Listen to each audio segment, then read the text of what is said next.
มาเมื่อนี้ไอก็ดีใจน้ำลายเด้อได้พอน้องอยู่เฮือนอยู่ศาลเนาะเมื่อนี้ไอก็มาถามข่าวเรื่องราวน้องเด้อเพราะว่าไอก็ติดต่อน้องบ่ได้แล้วเป็นหยังน้องสัพเพสัพเพแล้วลายมือแล้วที่น้องบ่ได้เล่นโทรศัพท์ฮอดเดือนปลายฮอดเดือนปลายแล้ว สมมุติว่าคันมีผู้ใหญ่ใจดีจากพังไทยหรือว่าในประเทศหรือว่าต่างประเทศบ่ตากับบ่ฮู้คือกันคันถามีผู้ใหญ่ใจดีอยากซื้อให้น้องโทรศัพท์น้องสิเอาบ่เอาแท้บ่น้องเอาแท้เพราะว่าโทรศัพท์เพบ่มีโทรศัพท์เล่นแล้วบ่มีโทรศัพท์ลิ้นแล้วตอนนี้อยากได้โทรศัพท์ใหม่แต่บ่มีเงินซื้ออยากได้แฮงจักเปอร์เซ็นต์น้อง100%เลยสุกเลยเนาะบัดนี้เนาะสุกเลยบ่สุกแล้วเอาโอ้สุกเลยเด้อทุกคนข้าวให้มันจะเป็นเม็ดใหญ่ๆเด้อทุกคนเลยมากเขตบ้านเฮากินแต่ข้าวให้แบบนี้ล่ะพี่น้องเอ้ยโอ้จะมีขอกมาสาวเวียนคือจะจับได้หม้อฮ้อนๆเจ้าก็จับได้ บ่าวตาคันจับนี่แล้วเลย3 มื้อบ่ได้เฮ็ดเวียก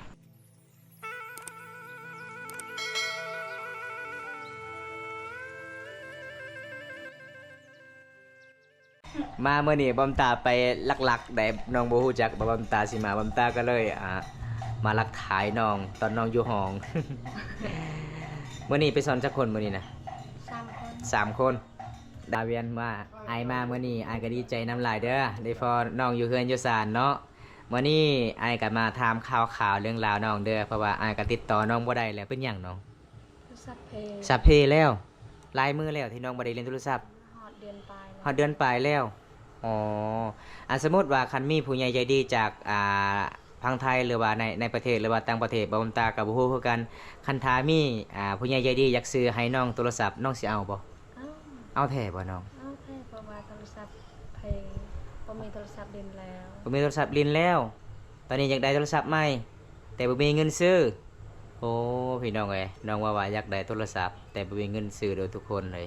อยากได้แฮงจักเปอร์เซ็นต์น้อง100%เลย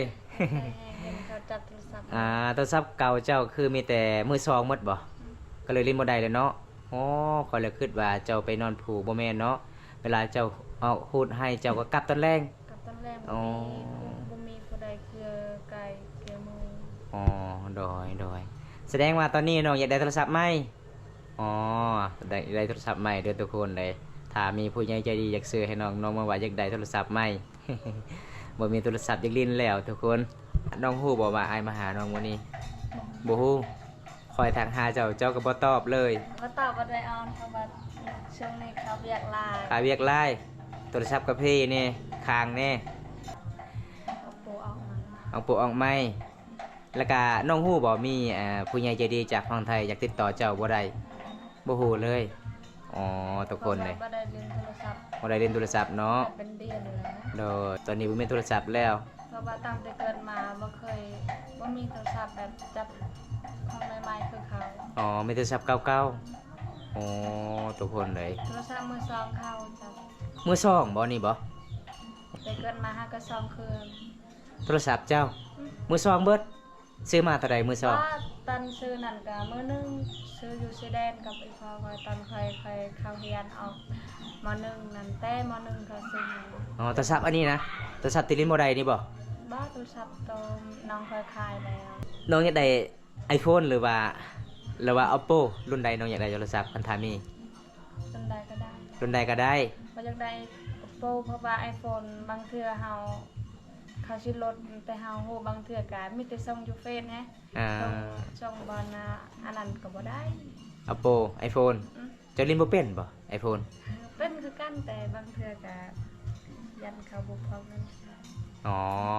พี่น้องเอ้ย iPhone ก็ราคามันก็บ่แพง iPhone บ้านเฮาบ่แพง3ล้านเขาเคยใส่ได้3ล้านเจ้าเคยใส่แล้วเขาโอ้หมู่บ้านนี่บอกว่าเจ้าเคยซื้อทุกคนเลยมาเมื่อนี้ติงตัวงามหลายเด้อทุกคนหน้าสดบ่หาก็เมื่อไปสอนอ๋อหาก็เมื่อไปซ่อนพี่น้องเพราะว่ามีผู้ใหญ่จะดีจากฝั่งไทยเพิ่นเว้าว่าโอ้บ่ตายขอติดต่อสาวเวียนบ่ได้เลยอ๋อโทรศัพท์เก่านี่มันค้างหรือบ่ค่ะเฉพาะเจ้าบ่ได้ไปเล่นเนาะเปิดออนเนี่ยเลื่อนแบบเฮาเลื่อนแบบโทรศัพท์มันหมดอายุแล้วเด้เลยเฮาเล่นบ่ได้มันติงไปติงมาโอ้ อ้ทุกคนเลย4 ปีแล้วอ๋อ คันผู้ชายแบบคันผู้ชาย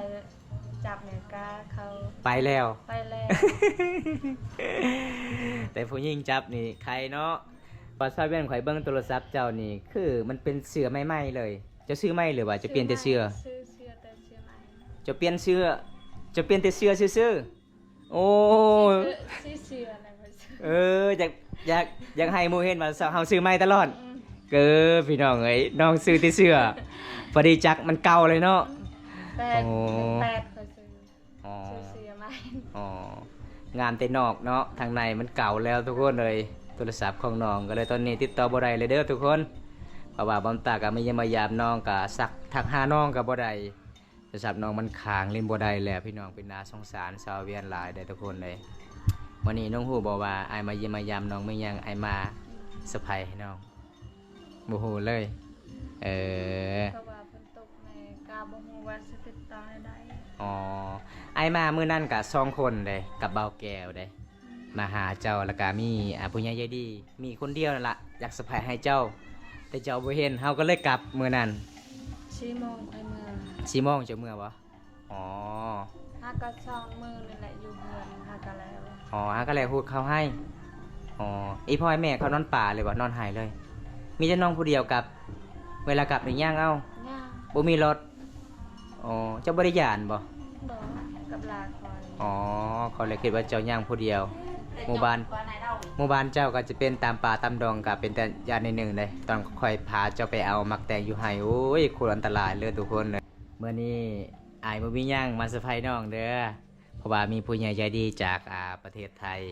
แล้วก็ให้บอมตามาเยี่ยมมายามเจ้าให้ถามข่าวเรื่องราวน้องอยากได้โทรศัพท์บ่ถ้าอยากได้ไอเพิ่นจะซื้อให้ อันนี้มันเงินที่ไอเพิ่นฝากมานำบอมตา300 บาทเด้อเพราะว่าไอเพิ่นฝากมา500 บาทแล้วก็200 บาทก็คือค่าน้ำมันเบาบนตาไอเพิ่นก็บ่มีเงินคือกันแต่ไอเพิ่นก็สิให้น้องซ้ำนี้ก่อนถ้าน้องอยากได้โทรศัพท์ไอเพิ่นก็สิฝากเงินอีกเด้ออยากได้แห้งเนาะเพราะว่าไอเพิ่นก็อยากติดต่อเจ้าบ่ได้อยากเสร็จหาลิ้นนำเจ้าบ่ได้ ถ้าได้โทรศัพท์ใหม่ ถ้าได้โทรศัพท์ใหม่ก็ดีใจเนาะขอขอบใจไอ้ใหญ่เพิ่นแหน่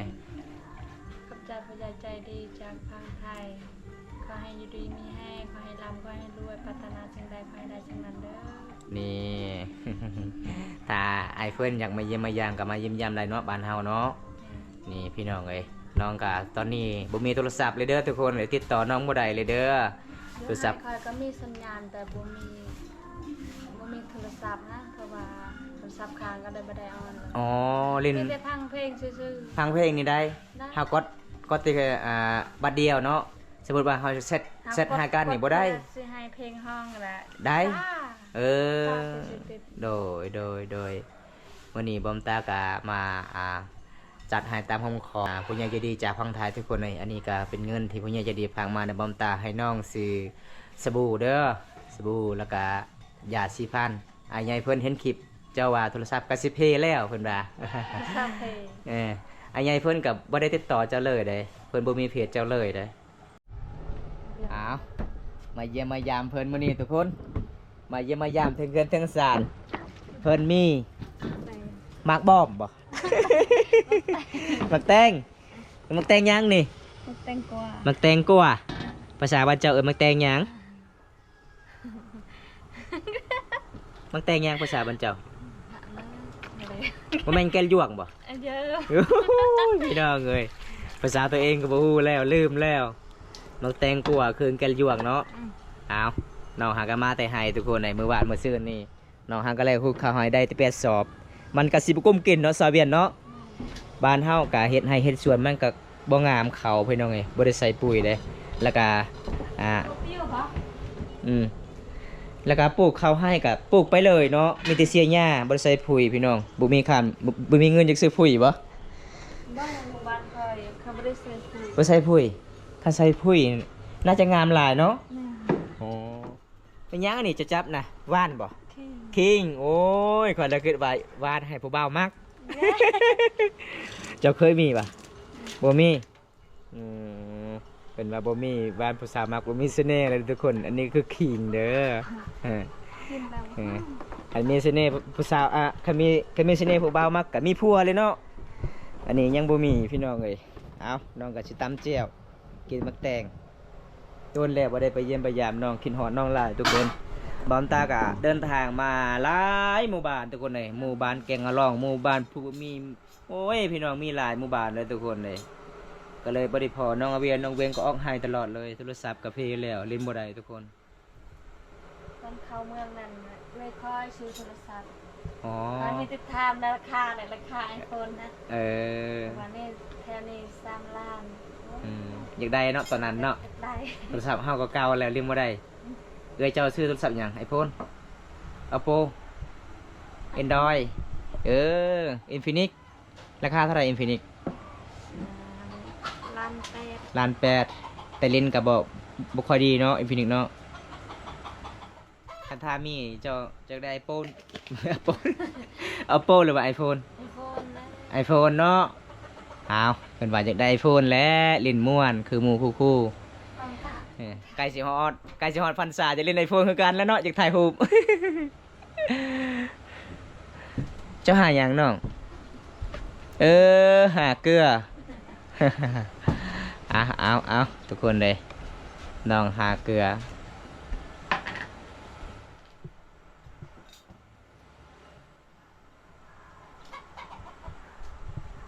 กินกับมักแตกเนาะ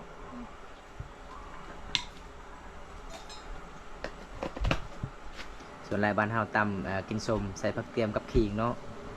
ปลาแดกบะหมี่กินไปเลยเด้อทุกคน มันแสบอยู่แล้วพี่น้องครับเพราะว่าขิงมันก็เป็นสีหอมๆหน่อยนึงขิงเฮาปลูกอยู่ไห่ทุกคนมันแซ่บเวลาตำมักเผ็ดก็คือปินลังใส่เนาะ น้อยตึกตาแซ่ ตึกตาแซ่บ น้อยตึกตาบ่ได้ผัว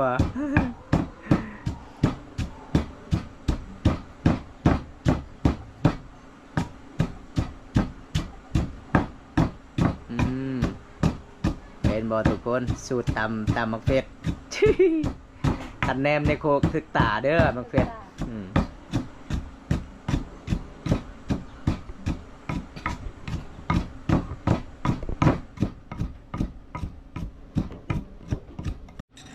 ก็เห็นบอกแววดีอย่างนี้ โง่ไวรีเด้อทุกคนเลย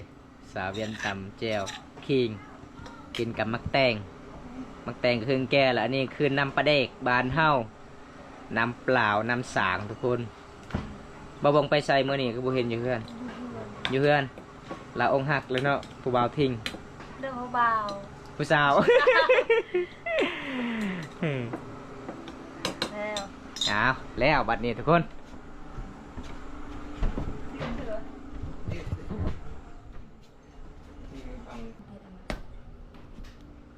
อ๋อจะเป็นเบิ้งสายเนาะจะจับเนาะคอยกับเบิ้งสายได้ บางคนก็ว่าเห็นเฮาจับนั่นจับนี่บ่ถนัดเฮาก็ถนัดเลยเนาะเฮาเคยเฮ็ดพี่น้องไงเบิ้งสาย หนังสือเบื้องข้อ เบิ้งขวาเบิ้งซ้ายก็ได้คอยเขียนหนังสือ แต่จับ จับนี่บ่ได้ จับอีหยังมีแต่เบิ้งสายเบิด มันจับเบื้องนี่ป้าบ่เป็น เอานี่ละมันแกจ้วงมักแตงกัวทุกคนเวลาซาเวียนออกให้หุดข้าวให้แล้วก็ให้มักแตงเก็บมือเหือมือสารพี่น้องเลยกินส้มกระแสบเนาะตำเอากระแสบทุกคน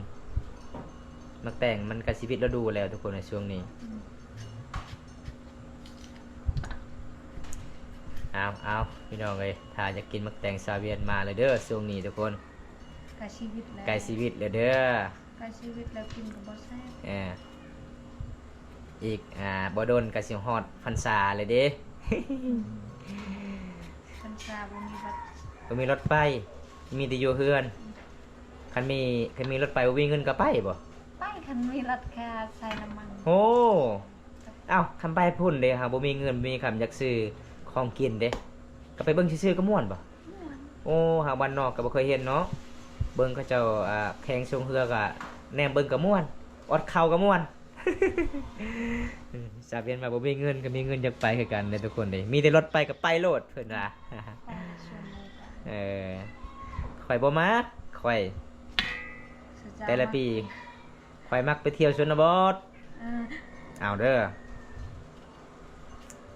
4-5 ปีแหละบ่ตาบ่ไปบุญสงเฮือ อืม อีหลีได้ ไปเสียแล้วตั้งงอ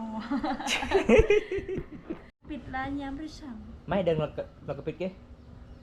anh thì đâu nó ven mà ven cà ri anh chua đau thì cũng chích là bàn à ชัวดาวเลย hình xem tao mang chơi để chơi thay chơi là đau về đường có hai vợ ơi đi bà ven chơi cả vợ ơi เนี่ยมันมองเฮียแล้ว nấu đắng hệ nó han หันสมอง hệ chun tàu han แต่แต่จะเบิร์ให้จูทายคลิปหันอ่อนหันประสันลุง coi han là cả quát này hả อืม cả phá lơ để đặt ở bún đó lại đường nèวันนี้นึกลัดให้เลย เอาเอิญ14เนี่ยกินมักแตงนำกัน มาเด้อมากินมาแตงเด้อ นี่มาได้อจ้า มีแกงจ้วงมักแตงกัวนี่มันเป็นสีเหลืองๆทุกคนเลยตำจำกับแจ่วคิงเบิร์ดคำซิเว้าแสบหลายเด้อทุกคนมาพี่น้องเลยมาเยี่ยมมายามสาวเวียนเมื่อใดบ่ผิดหวังแน่นอน มีแต่กินมาแตงอย่างเดียว แสบแล้ว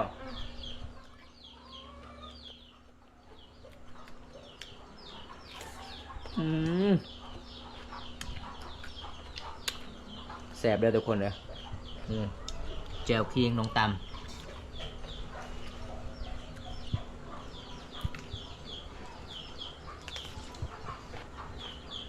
มันพูดแบบ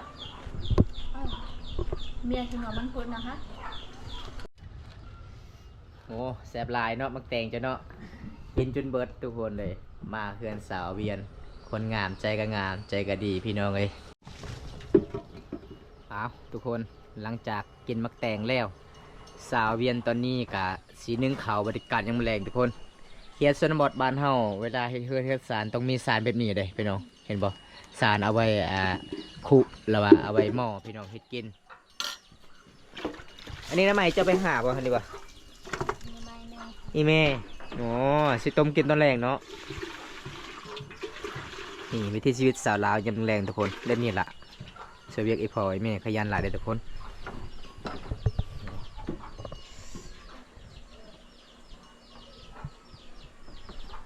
เอาอยู่ใส่หัวเจ้านะโอ้ เข้ามา สาวลาวฝ่ามังกรอยู่เฮือนอยู่ศาลถ้าผู้ใดมีเมียสาวลาวฝ่ามังกรบ่ผิดหวังแน่นอนทุกคนเลยขยันหลายได้เฮ็ดเวียกงานการบ้านพี่น้องเลยนี่เห็นบ่ขยันสุดๆคันเอาพวกก็ต้องไปมีตลอดเลยเนาะ ทำเป็นโสดๆก็ยังขยัน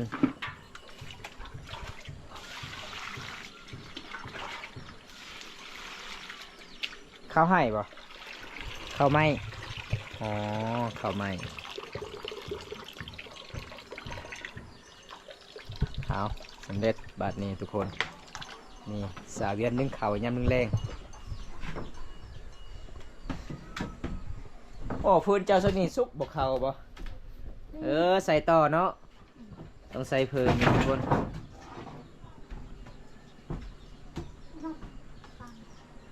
เอานี่วิธีสาวลาวนึ่งข้าวเห็นบ่แบบนี้ล่ะพี่น้องเห็นบ่หมู่บ้านเฮากับบ่มีถ่านบ่มีเตาต้องเอาไม้แล้วก็มาดังพี่น้องบอนเฮ็ดกินประมาณจักนาทีจึงสุกข้าวเจ้า40ป่อเป็นชั่วโมงเลยบ่ ก็เป็นชั่วโมงคันเฮามาดัง อ๋อ คอยกระชากเขาจัง คันเฮาดังตลอดแบบนี้ประมาณจักนาทีฮอตซาว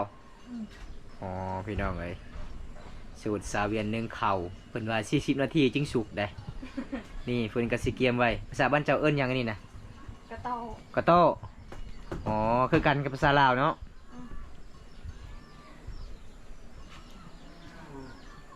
เจ้าบ่ได้เย็นบ่เขาฮะเขาที่ยังนี่เจ้าบ่ได้อุ่นต่อบ่อ๋อเอาทุกคนเลยนี่สาวเวียนนึ่งข้าว เข้ามา เห็นบ่ ได้ ข้าวไหม้บ่กินข้าวไหม้แล้วอ๋อพี่น้อง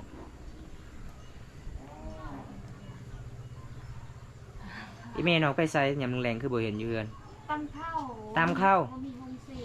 ปีย่างเจ้าคือบ่ได้ตำซอยอีเม พอกินข้าวแล้วก็นึ่งข้าว เออปกติเจ้าเคยซอยไว้แม่ตำข้าว บางเทื่อตั้มคือกัน อ๋อเฮือนเจ้าบ่มีฮงซี่ โอ้อยากได้ห้องซีเนาะเพราะว่าช่วงนี้ก็เฮ็ดไร่เฮ็ดสวนมันก็สิบ่ทันแล้วทุกคนเลยน้องว่าอยากได้ห้องซีเข้าราคาห้องซีเข้าเดี๋ยวนี้3ล้านปลายแล้วเนาะ 3 ล้านห้า 3ล้านห้าแล้วทุกคนนี่เห็นบ่มาเมื่อนี้น้องนุ่งสินอีกได้ ส่วนลายเขตชนบทนี่ก็เจ้ากับมักนุ่งสินลายพี่น้องเห็นได้สิสุกเลยเนาะบัดนี้เนาะอ๋อประมาณ15นาทีเลยทุกคนเลยน้องว่า40นาทีตอนนี้15นาทีใกล้สิสุกแล้วอีกประมาณ2นาทีเอาใส่ต่อเข้าไม่ไหวเนาะอ๋อเอาทุกคนในน้องบ่มีอาหารกินทุกคนหากลับมาที่ให้พูดเข้าให้ลายมือแล้วพี่น้องบ่ได้กลับบ้านโอ้ยกลับบ้านอยู่ทุกคนได้ย่างตลอดลายมือบ่ได้อยู่บ้านอยู่แต่กลางคืนพี่น้อง คันนอนก็บ่มีไผเลย อ๋อคันเจ้ามาแต่ให้กับเวลาพูดเข้าให้ประมาณซำนี้เจ้ายังบ่ทันได้ฮอดบ้านบ่ ฮอดแล้ว ฮอดแล้วซำนี้โอ้ทุกคน ตอนนี้ก็ฮอดเวลา5:30แล้วเด้อทุกคนเลยเฮ็ดในใดพี่น้องวิถีชีวิตสาวลาวบ้านเฮาคันบ่เฮ็ดก็บ่มีข้าวกินก็เลยช่วยเวียกอีพ่ออีแม่ตอนเป็นสาวโสดทุกคน นี่คืออีแม่เพิ่นเด้อพี่น้องเอ้ยเฮ็ดหยังเนาะแม่เฒ่า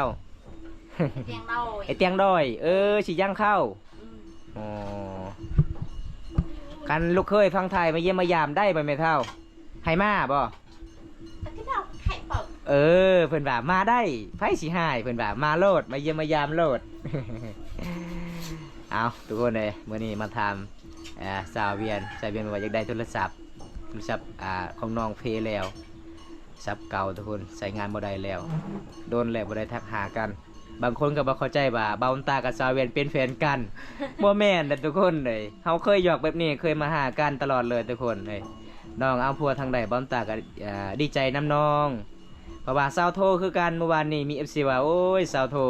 มีแต่เบาตาแล้วมาจอบตลอดเป็นแฟนกันเลยบ่ โอ้ยพี่น้อง FC มักหยอกเบาตาก็เป็นพี่เป็นน้องกันล่ะพี่น้องเอ้ย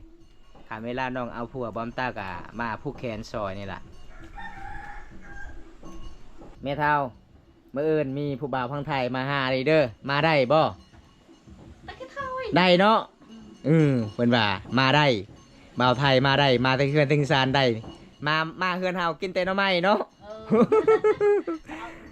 บ่มีอาหารเพิ่นว่าทุกคนมาเมื่อใดกินแต่หน่อไม้ล่ะมาได้โลดเพิ่นว่าพี่น้องมาเยี่ยมมายามได้เฮือนสานบ้านซองเฮาก็แบบนี้ล่ะทุกคนมาเขตนี้ก็ต้องกินหน่อไม้ตลอดเด้ นั่นนะ สุกเลยเนาะบัดนี้เนาะสุกเลยบ่ ทุกแล้ว เอาโอ้สุกเลยเด้อทุกคนข้าวให้มันจะเป็นเม็ดใหญ่ๆเด้อทุกคนเลยมาเขตบ้านเฮากินแต่ข้าวให้แบบนี้ล่ะพี่น้องเอ้ยบ่ได้กินข้าวเจ้าได้กินแต่ข้าวเหนียวโอ้เจะมีขอกมาซาเวียนคือจะจับได้หม้อฮ้อนๆเจ้าก็จับได้ ได้ บ่าวตาคันจับนี่แล้วเลย3 มื้อบ่ได้เฮ็ดเวียกไส้มันเจ้าที่คอยไปเยี่ยมไปยามตอนนั้นเจ้าปลูกมันเจ้าก้นเลยบ่ขายเลยบ่ ยังซำนี้เดี๋ยวนี้ราคามันขึ้นแต่ได้คือเจ้าซื้อได้ เดือน4น่ะจังขาย อ๋อเดือนสี่ ช่วงนี้ถ้าผู้ใดขายกับเขาเจ้าให้ค่าน้ำมันอีกเที่ยว100,000น้ำมันมันก็ขึ้นอีกโลหนึ่ง1,100 กีบเอาสาวเวียนกับสิช่วยข่าวบริการยำแรงทุกคนมาเยี่ยมมายามน้องเมื่อนี้อยู่เฮือนอยู่ศาลพี่น้องเอ้ยโดนแล้วเด้ทุกคนในบำตาไปเยี่ยมไปยาม3 เทื่อมาหาน้องก็ได้พ่อบ่ได้พ่อเลยมาเมื่อนี้ได้พ่อเลยทุกคนเลยบ่คิดว่าพันว่าสิได้พ่อน้องอยู่เฮือน ติด ออกให้ตลอด ติดต่อบ่ได้ยกโป้ก็บ่ได้หักหาสบายดีก็บ่ตอบ โอ้ยเป็นยังไงเนาะสาวเวียนเอาผัวเลยบ่ ไปสิมา สุดท้ายโทรศัพท์เจ้าเพเนาะ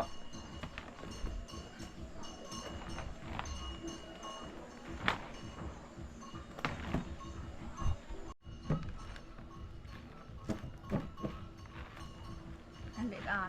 นเอ็ดนิกไปมันต่อกระตากันตะพาน แล้วเนาะบัดนี้ไก่เสร็จแล้วเด้อทุกคนนี่ยำแรงๆเนี่ยใส่ติ๊บเดียวเนาะกินน้ำกันว่ายำแรงอ๋อขย่ามกลางเวียนเด้ติ๊บไปติ๊บมัน ช่องติ๊ก 2 ติ๊บ3 2 ช่อง อ๋ออันนี้เจ้าบ่ได้ใส่น้ำมันติดคันเจ้าใส่น้ำก่อนมันบ่ได้ติด มันใส่ แสบเนาะข้าวใหม่มันหอมหลายเอาน้องก็เอาไว้รับพี่น้องเลยเอาไว้กุตูนี่วิถีชีวิตสาวอาเวียนคนสวยหมู่บ้านสาวบึกทุกคนสาวลาวเฝ้ามังกองเป็นยังไงเมื่อยบ่ให้เวียกมื้อนี้บ่เมื่อยจะบ่ได้ฮ้อนมาจะอยู่กับเตาไผ่เนี่ยบ่ได้ฮ้อนบ่ใกล้สิฮ้อนหน้าหนาวเลยเนาะหลังจากนึ่งข้าวแล้วน้องสิไปใส่ต่ออาบน้ำอีกอ๋อมื้อนี้ขอขอบใจหลายเด้อที่ได้พอน้องอยู่เฮือนอยู่ศาลพี่น้องเอ้ยบางคนก็บอกเข้าใจว่าสาวเวียนเป็นสาวใจบ่แม่นเด้อทุกคนเด้เป็นคนละบ้านคนละชนเผ่าเนาะสาวเวียนเป็นสาวเผ่ามังกรสาวใจเป็นชนเผ่าตรีพี่น้องสาวห้านกับชนเผ่าตรีเด้อทุกคนเด้คล้ายๆกันเลยพี่น้อง3คนนี่ทุกคนเด้บำตาที่ได้ไปถ่ายจะได้บำตากะสิปิดไว้เช่นนี้ก่อนคลิปนี้คลิปหน้ากะพบกันใหม่ขอกล่าวคำว่าสบายดีบ๊ายบาย